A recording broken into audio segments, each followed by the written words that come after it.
Across an endless white landscape, thousands of windows still glow as though winter has never managed to win. From a distance, the city resembles a tiny lamp placed inside a vast machine built only to create ice. This place lies roughly 300 kilometers north of the Arctic Circle, on a peninsula with almost no easy way out. For about 6 winter weeks, the sun never rises above the horizon, even though clocks continue to mark daytime. Winter temperatures often fall extremely low, while the wind can turn a few steps outdoors into a physical trial. No regional highway or railway carries residents directly from here to the rest of the country. By ordinary logic, a large city should not function for long when cold, darkness, and isolation arrive together. If the hot water circulation stopped, warm apartments would quickly begin losing heat through their walls and windows. If the airport closed for several days, fresh food, medicine, and urgent shipments could immediately fall behind schedule. If electricity and fuel failed together, the city would not merely go dark. Its entire life support system would weaken. Yet every dim morning, buses still move, heaters keep running, and shops continue opening their doors. Children go to school, adults begin their shifts, and kitchens prepare dinner just as they do in other cities. Behind every ordinary task stand cargo ships, pipelines, reserve warehouses, engineers, and non-stop work shifts. This is Norilsk, an industrial city built on permafrost at the northern edge of Siberia. For generations, Norilsk has fought cold, darkness, and distance to keep its urban lamp from going out. Before the city appeared, this was only frozen tundra, icy wetlands, and distant mountain ranges fading into the horizon. What drew people here was not farmland or pleasant weather, but valuable minerals buried deep beneath the rock. As mining expanded, a temporary outpost gradually had to become a permanent home for thousands of people. Factories needed year-round workers, while workers needed housing, hospitals, schools, heat, and a stable food supply. Norilsk did not grow around a natural marketplace. It was built as one component of a vast industrial machine. Every new district had to solve 2 problems at once: keeping residents alive and keeping production moving. Yet the land around Norilsk provides almost none of the resources that ordinary cities use to sustain themselves. Even the ground is unusual, because permafrost supports the city while also threatening to become unstable. Snow does not simply fall. Wind piles it into white walls that can block doors and erase pathways. Across the flat tundra, wind meets few obstacles, allowing cold air to sweep directly through entire avenues. The growing season is too short for outdoor farming to meet the needs of a large urban population. Anything that cannot be produced locally must travel thousands of kilometers by ship, aircraft, and linked transport routes. The polar cycle of light and darkness reshapes daily life, making winter feel like one long night rather than separate days. Distance gradually creates its own mindset, where the rest of the country is often referred to simply as the mainland. Planners soon understood that the shape of the city itself had to help protect people from freezing winds. Enclosed residential blocks create calmer courtyards, turning architecture into the first shield against the weather. Housing, factories, and heating networks were built from the beginning like organs that depended on one another. The port of Dudinka on the Yenisei became the transport gateway through which distant cargo entered Norilsk's system. Alaikal Airport provided another gateway, faster but more vulnerable to disruption from severe weather. Norilsk emerged not because nature allowed it, but because people built a network strong enough to resist nature. The earliest shelters favored small dimensions, low ceilings, and fewer exterior surfaces exposed directly to cold air. Entrances were divided by several doors so wind could not rush directly from the street into living spaces. Heating quickly became a fundamental necessity, as important as a roof or access to clean water. Many pipes were installed above ground, allowing technicians to reach them without digging deeply into frozen soil.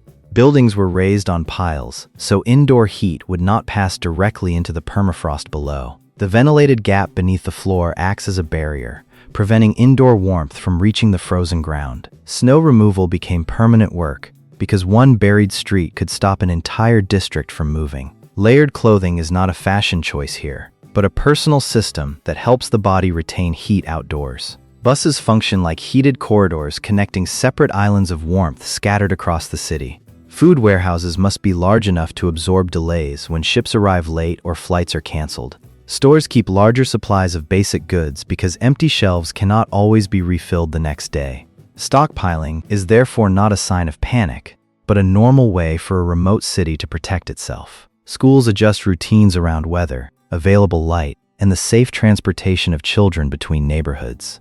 Indoor sports, cultural, and recreational spaces replace many months when outdoor activity becomes severely limited. Artificial lighting helps signal morning, working hours, and evening when the sun is absent. Shared meals and indoor gatherings give the community a social rhythm when nature blurs the passage of days. The ability to repair things locally is valuable because even a small spare part may take days to arrive. Weather forecasts become decision-making tools for flights, work shifts, buses, and school schedules. Critical systems receive backup plans because help cannot simply arrive from a neighboring road. The lamp in the ice no longer burns alone. Thousands of hands now work behind it to keep the flame alive. As residential districts expanded, separate solutions had to become a city-scale life support system. Energy became the first bloodstream, supplying power to factories, hospitals, shops, and individual apartments. Instead of each building generating its own heat,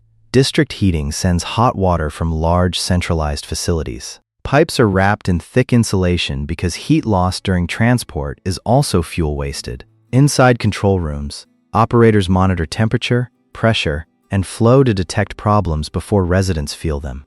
Backup boilers and generators are prepared for moments when primary equipment must stop for maintenance. Clean water must also be treated, pumped, and kept moving because still water can freeze in extreme cold. Above-ground pipes make the city look more industrial, but faults can be seen and reached more quickly. Apartments must remain warm while still being ventilated, or moisture and stale air will create new problems. Sealed entry halls and double doors turn each entrance into a transition chamber between two environments. Apartment blocks face away from the strongest winds, while walkways and courtyards sit on the sheltered side. Snow fences and building shapes guide drifting snow away from entrances and transportation routes. Snow clearing teams follow priority routes, opening access to hospitals, factories, and buses before less critical areas. The bus network follows work shifts and residential districts because long walks in blizzards are not safe. The road to the airport is maintained as a strategic connection, not merely an ordinary suburban route. A regional railway carries goods from Dudinka to Norilsk, though it does not connect with the national rail network. At the port, ship schedules, river ice, and water levels determine when large cargo shipments can be handled. Once cargo reaches the city, distribution warehouses sort it by urgency, storage needs, and destination. The cold chain must protect food from both warming and excessive freezing during transport. Medicine and medical equipment receive priority because emergency replacements may not arrive in time. Firefighters, paramedics, and repair crews need cold-resistant vehicles, dedicated storage, and personnel always ready. Decisions to close schools or reduce bus service depend on visibility, wind strength, and the ability to keep roads open. Phones, data networks, and radio links allow distant departments to act as one coordinated system. Maintenance is scheduled before winter because planned repairs are safer and cheaper than emergency work in storms. Ordinary life in Norilsk is actually the result of dozens of systems coordinating precisely every hour. To understand how the city survives, first follow the one thing always trying to escape every room: heat. Insulation does not create warmth. It only slows heat passing through walls, roofs, and windows. Multiple glass layers trap still pockets of air, adding another barrier between the room and the freezing street. A double-door vestibule blocks convection, preventing warm hallway air from being pulled outside whenever a door opens. Inside a radiator, hot water transfers energy to metal, and the metal then warms the room's air. After cooling slightly, the water returns to the heating plant to be reheated in a continuous loop.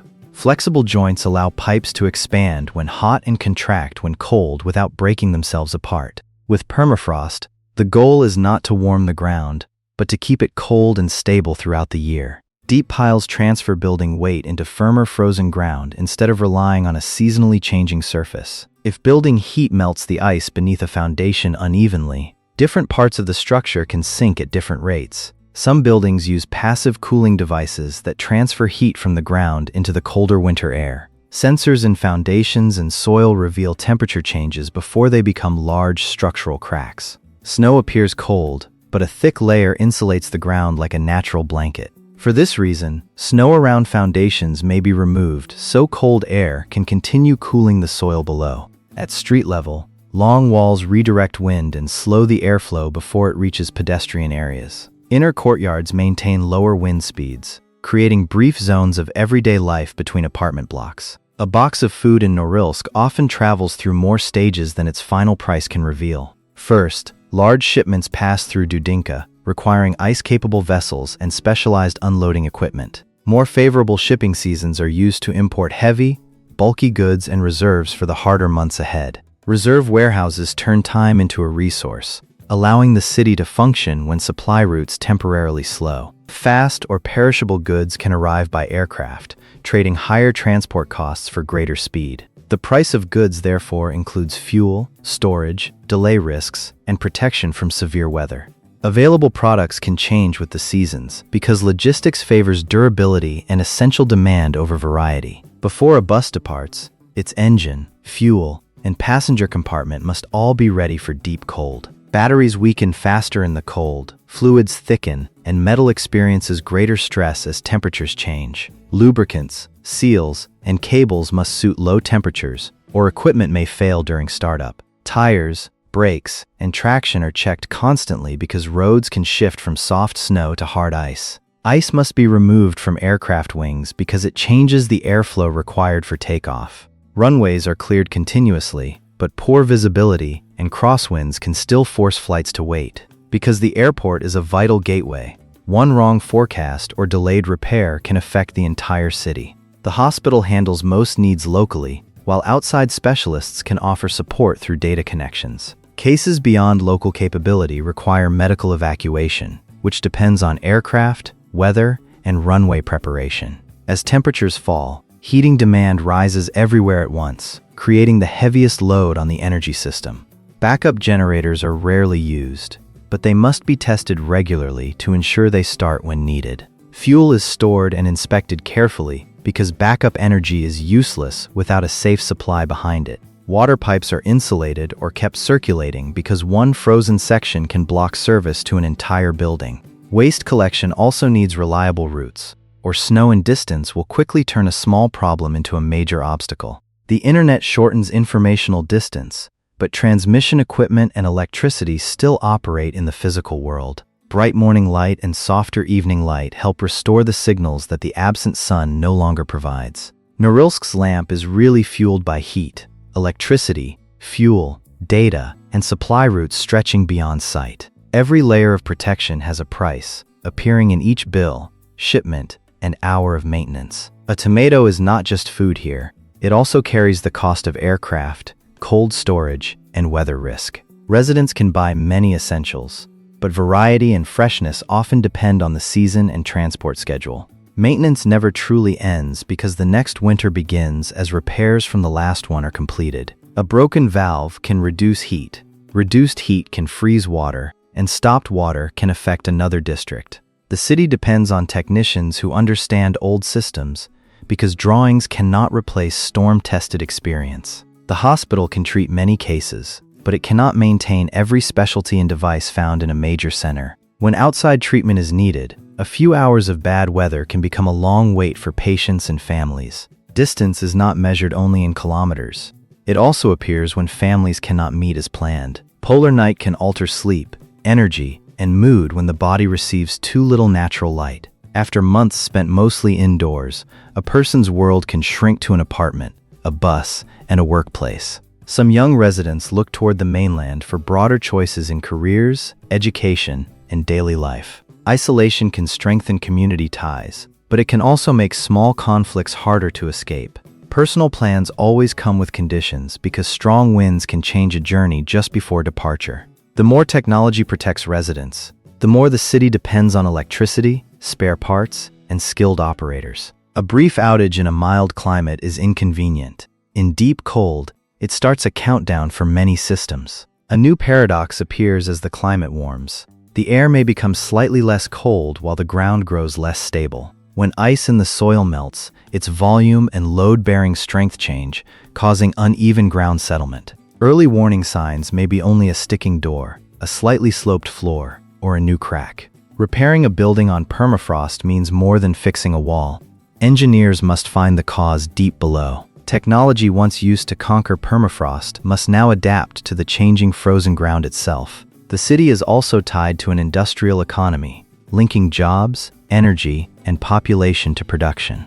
Norilsk survives because minerals underground remain valuable enough to offset the cost of maintaining the city above. The city rests on a powerful network, but many of its critical links cannot be replaced easily. The lamp still shines, but every cable, pipe, and train keeping it alive is now visible. Then a hypothetical low-pressure system approaches, bringing strong winds, heavy snow, and rapidly falling visibility. At first, snow only blows across the street, but soon the buildings opposite begin disappearing from view. The airport temporarily closes, departing aircraft remain parked, and incoming flights wait for better conditions. An approaching cargo flight is diverted, delaying fresh food and urgent supplies expected that day. The road from the city to the airport is restricted because snowplows cannot guarantee safe visibility everywhere. Outside the city, freight trains also slow, as snow covers tracks and wind makes inspections more dangerous. The city does not run out immediately,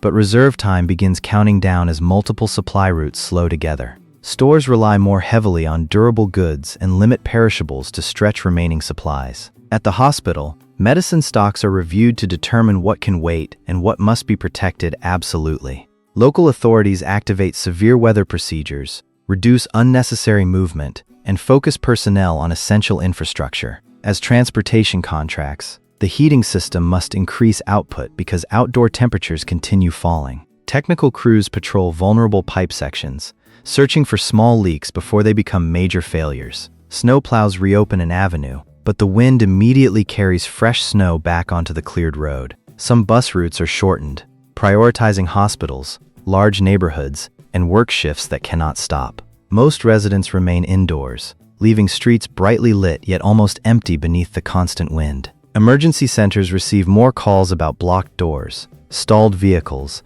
and unusual pipe behavior. Schools close temporarily, not because classrooms are cold, but because the journey there is no longer safe. Travelers stranded near the airport are moved into shelter because waiting inside vehicles can quickly become dangerous. The hospital postpones known urgent work, preserving beds, staff, and vehicles for true emergencies. During the night, sensors detect unusually rapid heat loss along a pipe serving an outer residential district. If that pipe freezes completely, many apartments could lose heat before the storm weakens enough for easy repairs. A repair crew travels out in a specialized vehicle, raises wind barriers, and replaces the damaged component in swirling snow.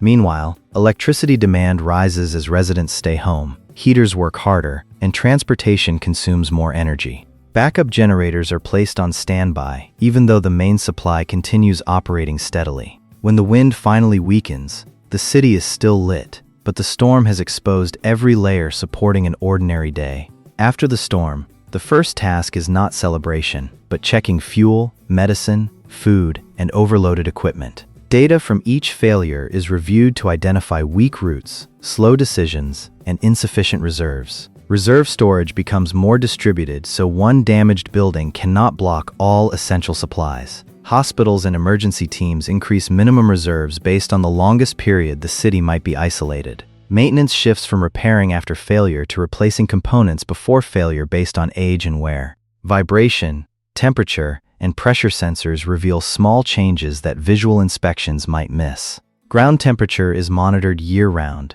making invisible permafrost an observable part of the city. Remote diagnostics let outside specialists examine equipment data before spare parts or personnel must fly in. Backup power is distributed among hospitals, communications, and heating stations instead of relying on one location. Some buildings can maintain basic functions independently for a short period if the central network fails. Telemedicine reduces unnecessary travel but cannot replace doctors, equipment, and transport in serious cases. Light rooms, regular routines, and psychological support help residents cope with the polar night. Indoor public spaces become psychological infrastructure where residents can meet without fighting the weather.